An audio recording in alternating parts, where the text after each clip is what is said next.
TV. Estamos de volta com mais um programa História da Repressão, programa semanal que aborda aí temas mais históricos, mais ligados à repressão aí, à classe trabalhadora em sua luta no Brasil e internacionalmente. Hoje estamos de volta com mais um tema aqui sobre a ditadura militar brasileira. Temos uma data infame, né, que é o aniversário de 115 anos do fascista General Médici. Então a gente aproveitou essa data para abordar essa temática.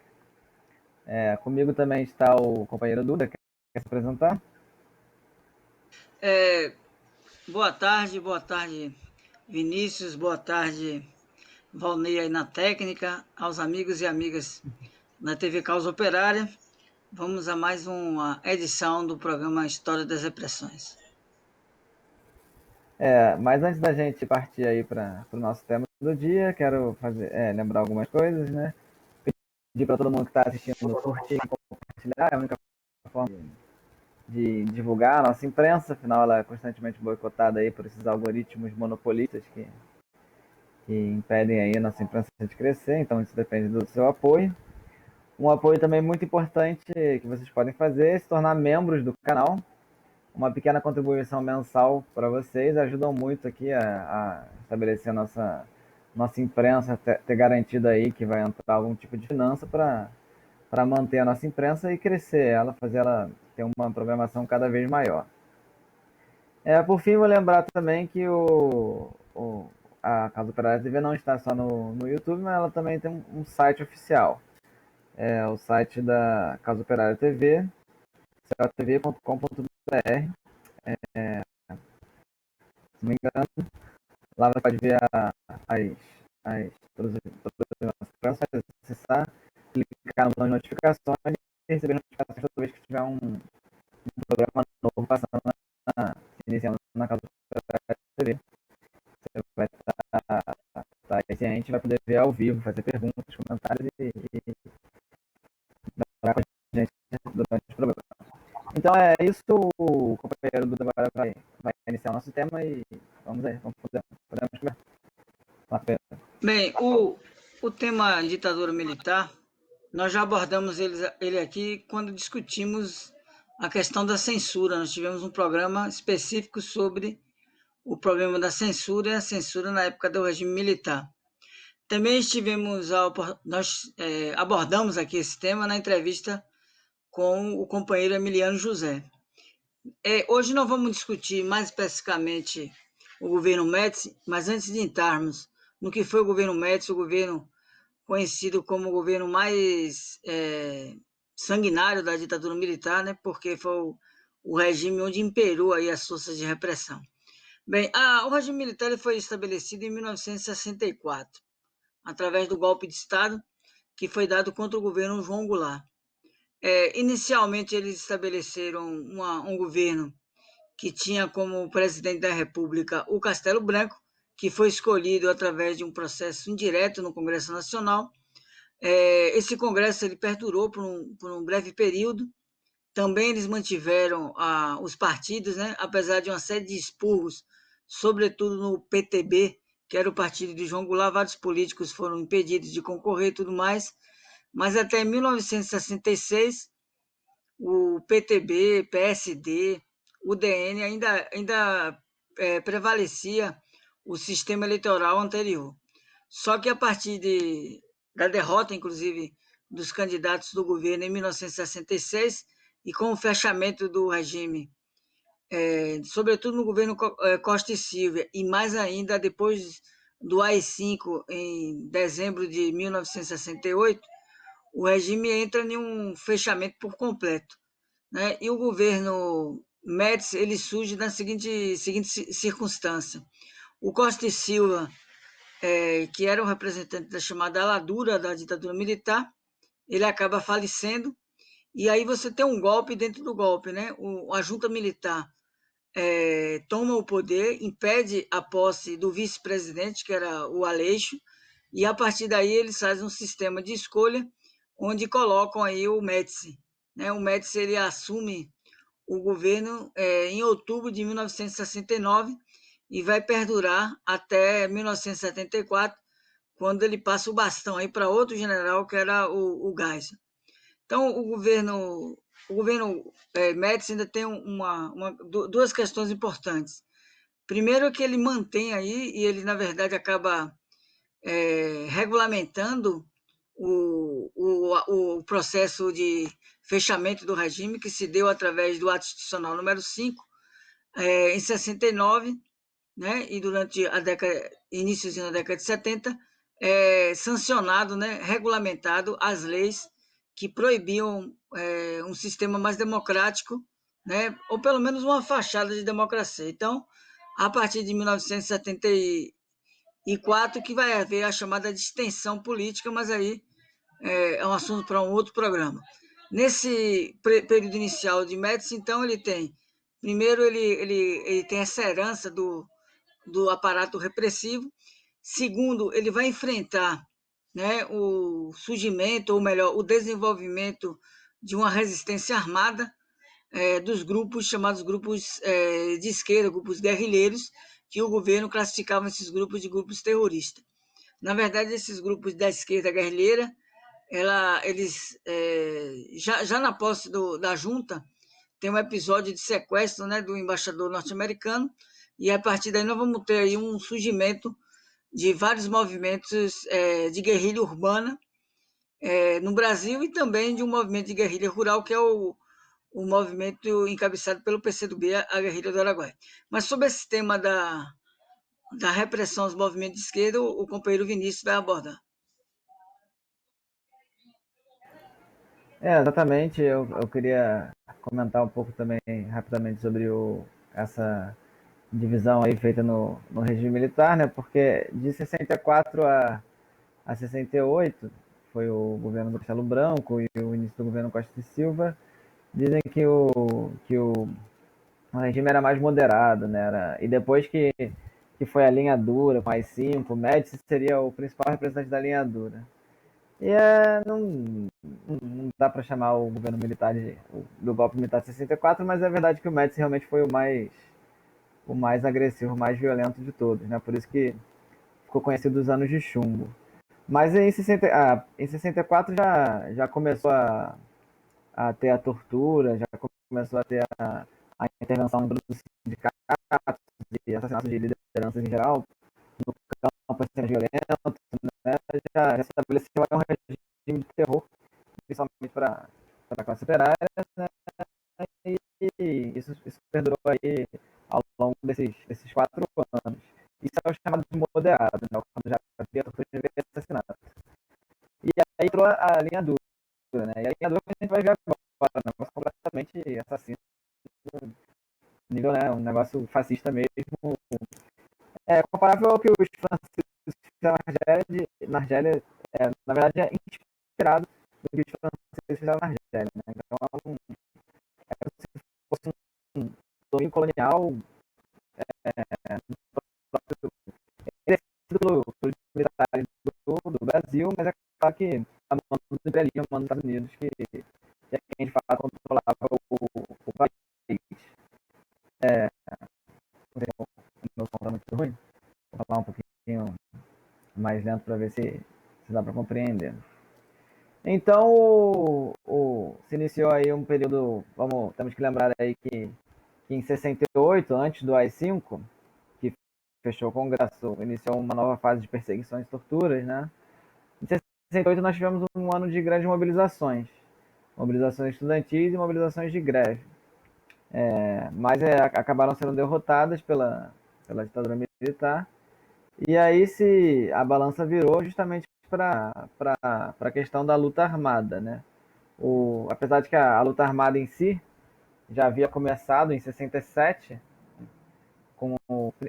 iniciou aí com setores militares dissidentes do governo, né? Tivemos o mais famoso de todos é o Lamarca, que fundou a Vanguarda Popular Revolucionária e depois a VAR Palmares. Tínhamos setores aí militares que queriam lutar contra o governo dos militares entreguistas, né? O governo da ditadura militar submissa ao imperialismo. Só que a partir de 68, 69, principalmente 69, que as mobilizações mais tradicionais de rua foram derrotadas, a balança pendeu aí para a guerrilha e ela cresceu de forma, aí ela atingiu seu auge entre 69 e 73, que coincide justamente com os anos de chumbo do Médici, né? Você vê que o movimento se radicalizou, pegando em armas, né? Que não necessariamente a posição, a política correta a se fazer, mas era uma política aí realmente de uma luta real, uma luta séria contra a ditadura, né? As pessoas estavam dispostas a perder suas vidas, a serem torturadas para derrubar o regime militar. E o regime militar, por sua vez, aí endureceu completamente a repressão à guerrilha, né? Que na verdade acabava esse endurecimento da repressão afetava a população como um todo, né? Não se continha apenas aos guerrilheiros. Então nós tivemos aí o caso do mais famoso de todos, né? Podemos dizer o Marighella, o Carlos Marighella, que era um dirigente do PCB, um dos militantes mais populares aí do Partido Comunista Brasileiro, que ele acabou, não me recordo agora se ele foi expulso ou se ele saiu por conta própria, mas ele foi um racha no PCB, né? E ele fundou um dos movimentos de luta armada mais populares de todos, a ALN, a Ação Libertadora Nacional. Esse movimento aí que participou aí momentos históricos aí da luta contra a ditadura, como o assalto ao cofre do Adhemar de Barros, como a tomada aí da Rádio Nacional por alguns momentos para divulgar aí na rádio a mensagem do Marighella. Essa mensagem aí, hoje em dia ela é famosa por uma música muito boa do Racionais MC, que a música é sobre o Marighella, que começa com as vozes da rádio, vale a pena escutar essa música e começa com o discurso do Marighella na rádio também e a música em si é uma grande homenagem ao Marighella que vale a pena ser ouvida aí. Um tesouro aí do rap nacional. Teve também o caso do embaixador, né, do embaixador dos Estados Unidos, que foi sequestrado para justamente soltar os companheiros que haviam sido presos pela ditadura militar. Conseguiram aí a liberdade de 15 presos políticos com esse sequestro do embaixador. Então, isso aí era nos anos de 68 e 69, principalmente. E o Marighella estava se tornando aí a principal figura de oposição à ditadura, né?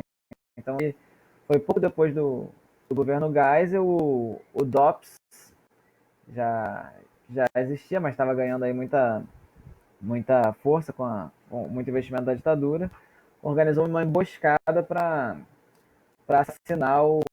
assassinar o Marighella, a sangue frio, né? Eles juntaram aí dezenas aí de policiais, civis, diversas categorias aí para procurar o Marighella e assassinar ele no dia 4 de novembro, quando ele estava no seu Fusca aí na cidade de São Paulo, se eu não me engano, Alameda Casa Branca. Não sou de São Paulo, talvez essa rua seja conhecida aí para os companheiros que conhecem melhor a cidade de São Paulo. E é interessante que a ditadura militar usava aí como o seu organizador da repressão justamente um delegado da polícia que organizava os esquadrões da morte, né? Aliás, era um delegado que para ser protegido, a legislação teve que ser modificada de tanta ilegalidade que ele cometia, ele ia acabar sendo preso, mas ele era muito útil à ditadura, ele ajudava a reprimir todas as organizações de esquerda, então ele era constantemente aí, ele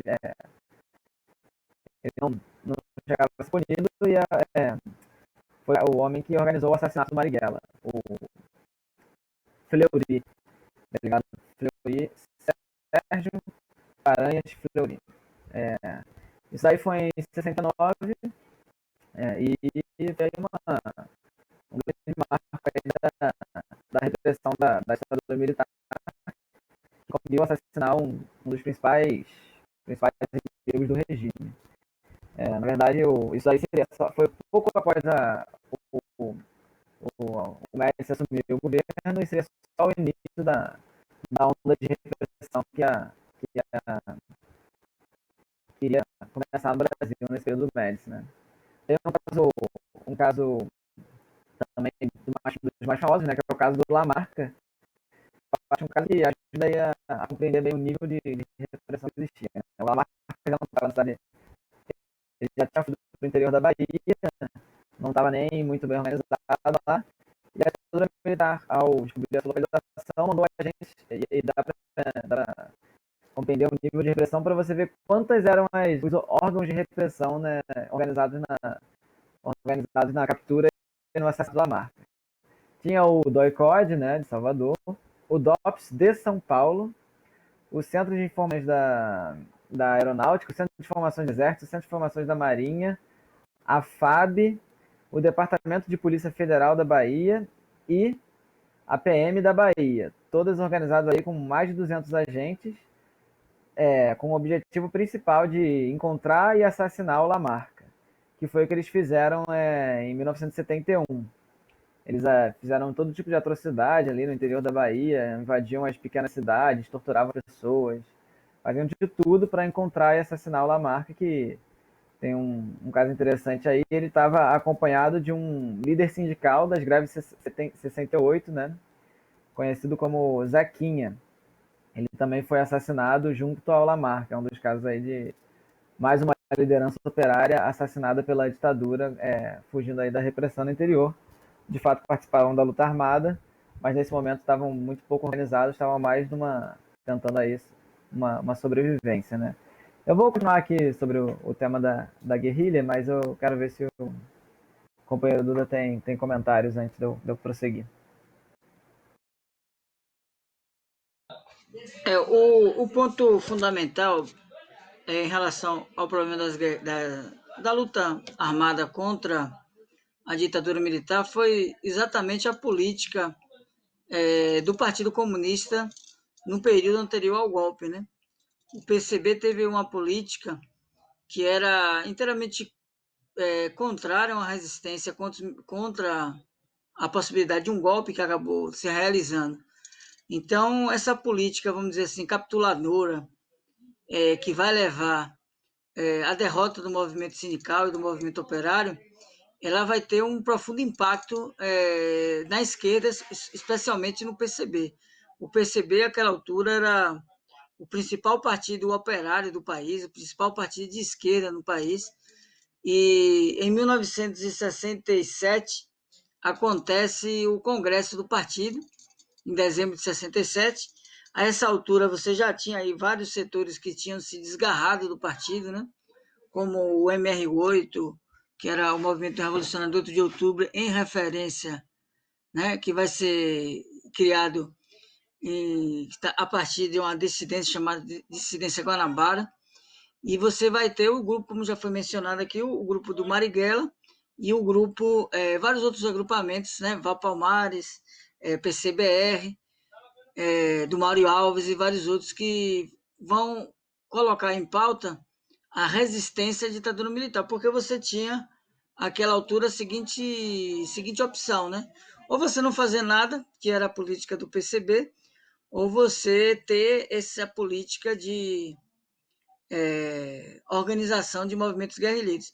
Há também um aspecto, acho que relevante para a gente entender essa conjuntura, que é o fato de que você tinha na América Latina todo um contexto social de ditaduras e, ao mesmo tempo, de lutas políticas intensas por parte da classe trabalhadora contra essas ditaduras.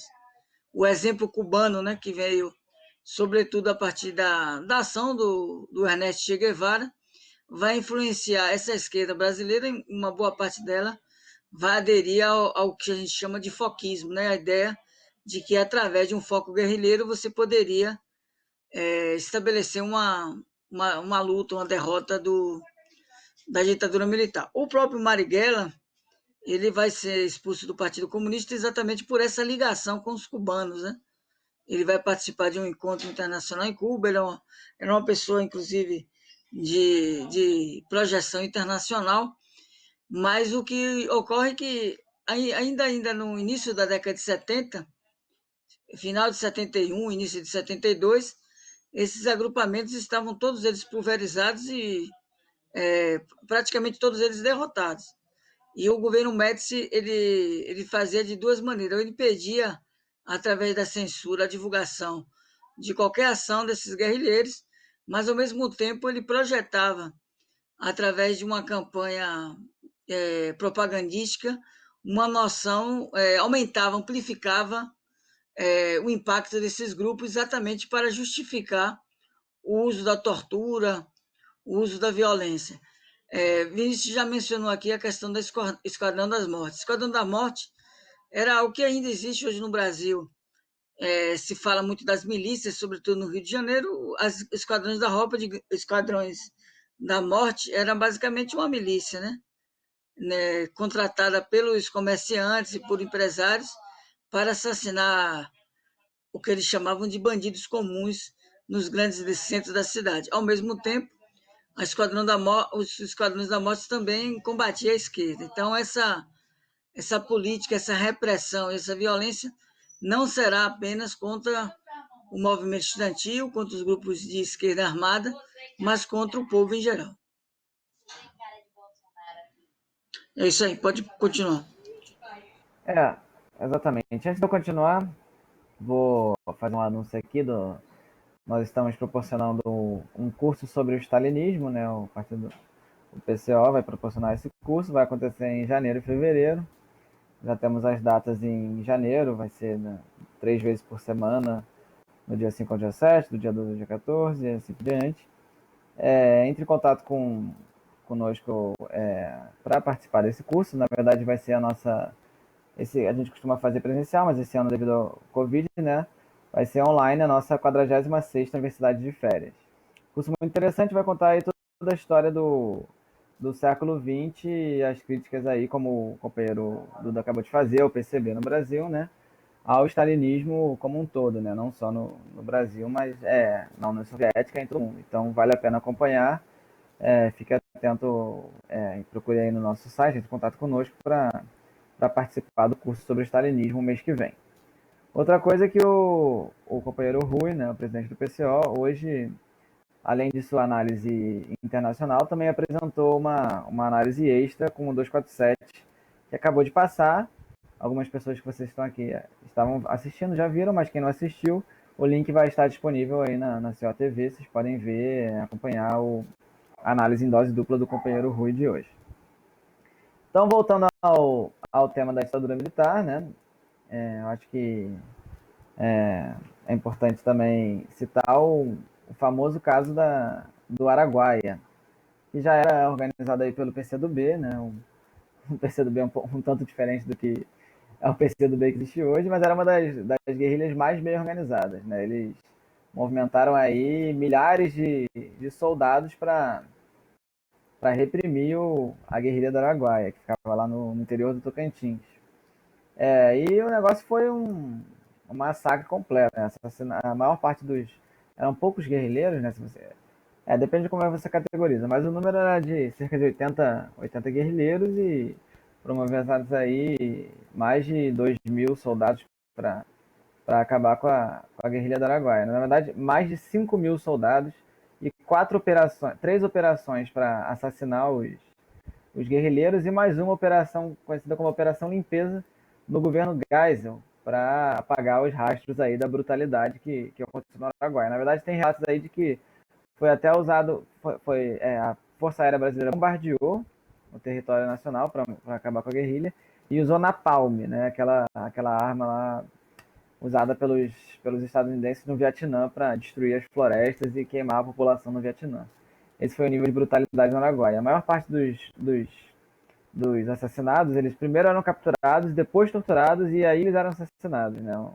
Ou seja, uma pena de morte, um assassinato a sangue frio que acontecia aqui durante a ditadura militar. E isso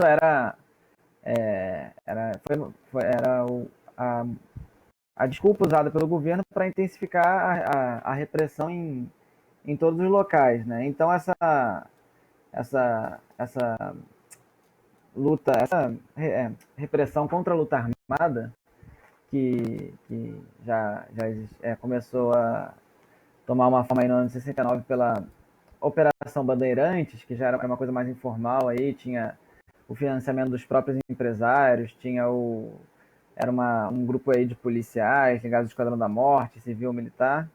Ela se formou no ano de 69 e justamente na época do governo Médici, ela se estabeleceu com o famoso DOI-CODE, que já foi mencionado aqui, né? O DOI-CODE ele é relativamente conhecido, mas poucas pessoas sabem o significado da sigla, né? Na verdade, é Destacamento de Operações e Informações, esse é o DOI, e Centro de Operação de Defesa Interna. Isso daí foi oficializado no governo, no governo Médici. Era exatamente aí o local que se realizava as torturas de a ditadura tivesse interesse em torturar, né? Muitas pessoas torturadas não tinham nem relação nenhuma com a resistência, muitas tinham pouca relação, foram torturadas crianças até, né?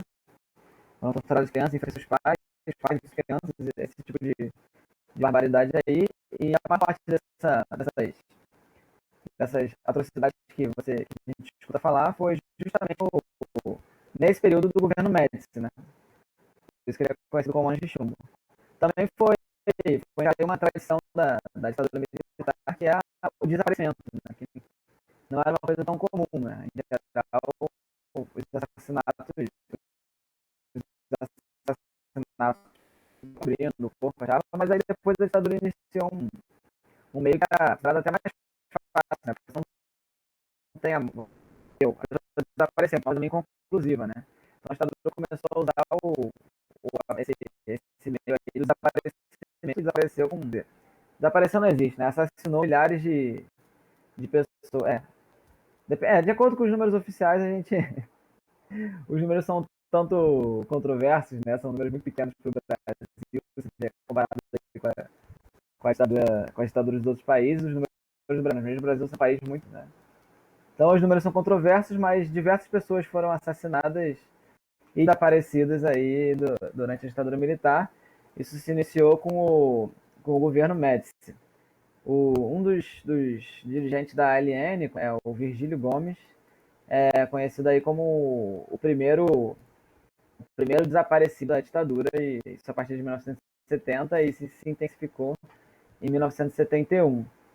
Então você vê aí a tortura e o assassinato e o desaparecimento crescendo exponencialmente, não só junto aos guerrilheiros, mas a qualquer um que ameaçasse aí lutar contra a ditadura militar.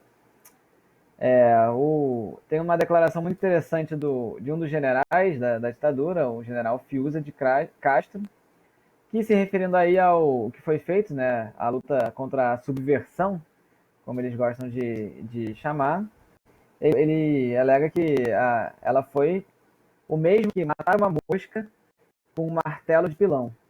Então até os próprios setores internos ou militares admitem que o que aconteceu durante a ditadura foi uma coisa completamente desproporcional, com uma repressão completamente fora de controle. Como eu acabei de falar, né, no Araguaia tinha 80 guerrilheiros e o governo brasileiro mobilizou 5 mil homens, mais a Força Aérea, mais os veículos e tudo para acabar com esse pequeno grupo guerrilheiro no interior do Tocantins.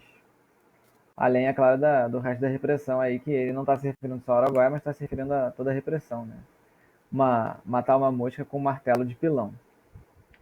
Além disso, o governo Médici, como o companheiro da falou, tem um caso interessante sobre a censura, né? Que não só foi criado o boicote, como foi intensificada a censura justamente para impedir qualquer tipo de divergência com o regime.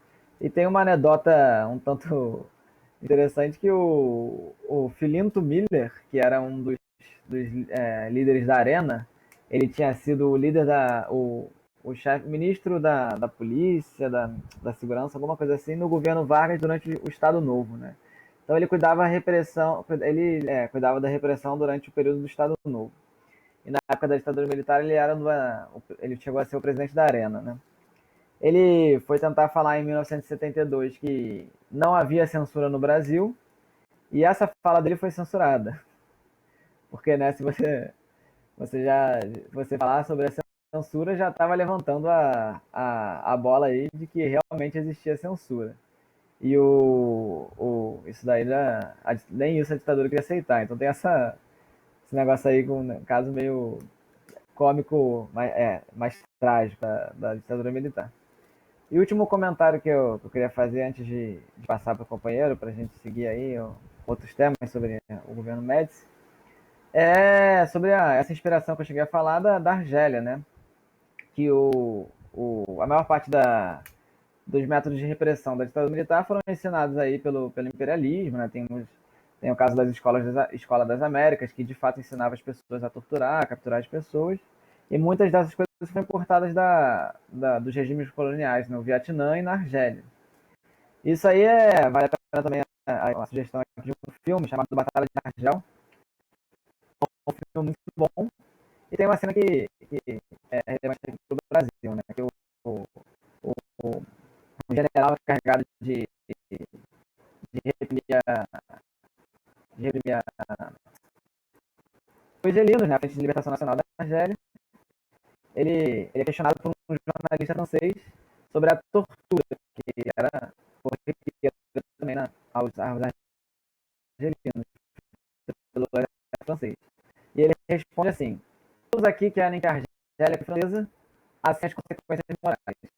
Então é meio que assim, se vocês querem se é para o Brasil continuar assim, sob o imperialismo, que a tortura vai acontecer desse jeito mesmo, é isso que está acontecendo. Essa é a visão que existia aí durante o Médici, que mudou um pouco aí depois no governo Geisel, mas também não dá para passar pano para o governo Geisel. Nós temos o famoso do Vladimir Herzog, que aconteceu aí durante o governo Geisel, não dá para falar aí, tem aquele Hélio Gaspar aí, gosta de elogiar o Geisel, falar que o Geisel é moderado, mas não é bem assim, né? O que é que o Médici realmente se destaca em mais sanguinário, mais fascista, mas os outros também estão muito atrás.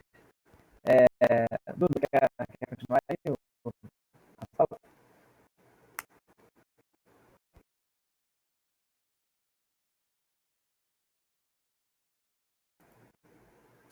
Acho que você está no mudo.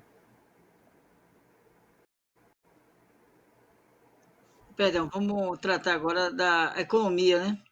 E dizer o seguinte: o governo Médici ele ficou conhecido como o governo do milagre econômico.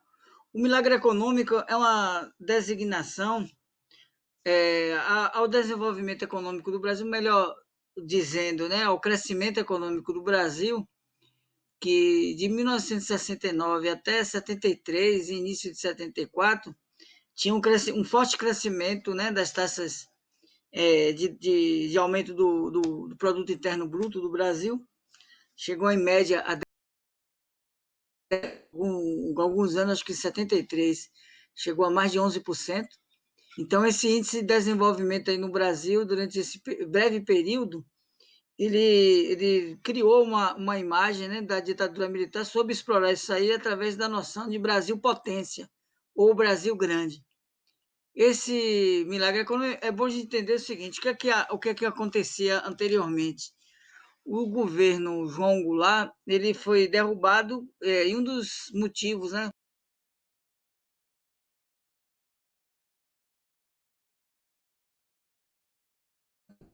Na verdade, o que acontecia é que o Brasil ele tinha uma crise financeira, mas nem de longe era tudo aquilo que a imprensa alertava. Algo muito parecido com o que aconteceu no governo Dilma, né? A burguesia ela fez, inclusive, uma política de lockdown, né? De quebra da própria economia para impulsionar o golpe. Mas, de qualquer forma, um dado importante nesse final do governo João Goulart é o seguinte: primeiro, que o governo ele tinha uma política que não era uma política desenvolvimentista ampla. Ele estava adotando uma política, vamos dizer assim, híbrida, que tinha um dos aspectos dela era, inclusive, uma política, em certo sentido, recessiva. Quando nós temos aí aquele comício na Central do Brasil, realizado por João Goulart, isso em março de 64, ele anunciava a chamada reforma de base, entre elas a reforma agrária. A partir daí, nós temos já o conhecimento do golpe que vai instalar o governo de Castelo Branco. Pois bem, o governo Castelo Branco ele vai adotar uma política monetarista logo de início, né? Essa política é uma política anti-inflacionária, é uma política que nós chamamos hoje, vamos dizer, de política de ajuste fiscal. E ela vai ser implementada, vai ser uma política dura. Eles, inclusive, implementam, logo em seguida, o governo militar, o FGTS. Então, o FGTS é uma poupança obrigada pelo governo, que retira uma série de garantias de emprego. Então, o FGTS, na verdade, aparentemente era uma política em favor do trabalhador, mas, na verdade, era uma política que permitia alarguecer a política de desemprego. Isso por conta dessa política adotada por Castelo Branco. Pois bem, essa política vai levar, em 1966, a uma crise. Essa crise se expressa nas eleições. A rejeição eleitoral aos candidatos que apoiavam a ditadura militar não era somente uma rejeição ao autoritarismo, mas era uma rejeição também a essa política, né, econômica. Essa política ainda vai durar ainda no iníciozinho do governo Costa e Silva, mas a partir de 68, 69, sobretudo, os militares eles adotam uma tentativa de retomar o crescimento da economia. O milagre econômico é baseado em um tripé, que é a entrada do capital estrangeiro, né, que já tinha entrado pelo país, sobretudo a partir do governo Juscelino Kubitschek, né, as empresas automotrizes e tudo mais. Então, você tem esse capital multinacional que os militares, inclusive, escancaram e abre mais espaço a esse investimento internacional, inclusive contraindo uma dívida externa galopante. Um segundo setor era o capital privado nacional, que era o capital que era complementar esse capital multinacional. Então, por exemplo, no setor da indústria automobilística, você tinha as montadoras e você tinha a indústria nacional, as indústrias de autopeças, né, vinculadas a essa indústria multinacionais. E a terceira parte do CRIPE era formado pela burocracia estatal, pelas empresas estatais que davam alto investimento na tecnologia, no investimento de desenvolvimento da infraestrutura. E aí você vai ter as grandes obras, né, do governo militar, como Itaipu, a Transamazônicas, a Ponte Rio-Niterói. Quer dizer, o governo ele entra com alto investimento, né, contraindo, inclusive, empréstimos no exterior e ajudando aí a esse desenvolvimento do capital privado. Esse crescimento tem um componente complementar, além desse aspecto que eu coloquei do FGTS, né, estabelecido anteriormente. O ministro do Planejamento do governo Médici era o Delfim Neto, e o ministro da Fazenda, melhor dizendo. E esse Ministério da Fazenda adotou como político o arrocho salarial, né? O Delfim ele tinha uma frase que ficou conhecida, né? Que ele fala o seguinte: primeiro a gente faz o bolo crescer, depois a gente come. A gente divide o bolo. Só que comer o bolo, essa situação ela vai perdurar até mais ou menos iníciozinho de 75, mas em 74 nós vamos ter um fenômeno que não é um fenômeno apenas brasileiro, mas internacional, que é a crise dos combustíveis, né? A crise do petróleo. A OPEP aumenta o preço do petróleo, coincide com a crise do imperialismo internacional, a derrota dos Estados Unidos no Vietnã, o problema da explosão da dívida externa, que já começa a crescer e vai explodir no final dos anos 70, início dos anos 80. Então, todos esses são fatores que vão levar aí a explosão e aumento da crise da ditadura militar. Mas essa crise, vamos dizer assim, ela não se expressa ainda no governo Médici. O governo Médici é o governo do auge do desenvolvimento do milagre econômico. Então, é conhecido também a política de tentar, vamos dizer assim, cooptar setores da classe média. Então, é a época, né, de que o cidadão da classe média pode comprar o seu fusquinha, pode financiar a sua casa pelo BNH, pode até os mais bem colocados no mercado pode até mesmo viajar para o exterior. Então é um momento de, vamos dizer assim, de expansão aí desse consumo da classe média. Ao mesmo tempo, como eu falei anteriormente, a classe trabalhadora vai amargar um arroz salarial muito profundo, né? Essa situação vai explodir no final do governo Médici, né? Isso já no governo Geisel, que vai alimentar tanto o movimento operário, o movimento sindical. Por quê? Porque o governo militar ele faz o chamado expurgo da inflação, né? Eles retiram, melhor dizendo, os índices inflacionários. Isso vai levar a uma explosão da caristia a partir de 75, 76, e que vai levar a luta da classe trabalhadora nas greves do ABC. E, por outro lado, os filhos dessa classe média, né, que, digamos assim, que foi captado pelo regime militar, pelo milagre econômico, esses filhos da classe média vão se transformar nos militantes radicais do movimento estudantil. Né? Recentemente saiu um documentário sobre a Libelu. Interessante isso, né? Que a classe média, inclusive alguns jovens de classe média alta, que vão se transformar em militantes do movimento estudantil, porque é exatamente onde a ditadura vai perdendo o apoio popular e, sobretudo, o apoio também dessas camadas médias que se expressa na radicalização do movimento estudantil aí no final dos anos 70. Então, o governo Geisel, só para concluir, é o governo marcado aí por essa política do milagre econômico que os militares fazem ainda hoje propaganda, né, desse crescimento, mas, na verdade, é um crescimento que vai gerar a explosão da dívida externa, baseado no arroz salarial, e vai efetivamente provocar uma crise ainda mais profunda do Brasil, ainda na ditadura militar. É isso aí, Vinícius.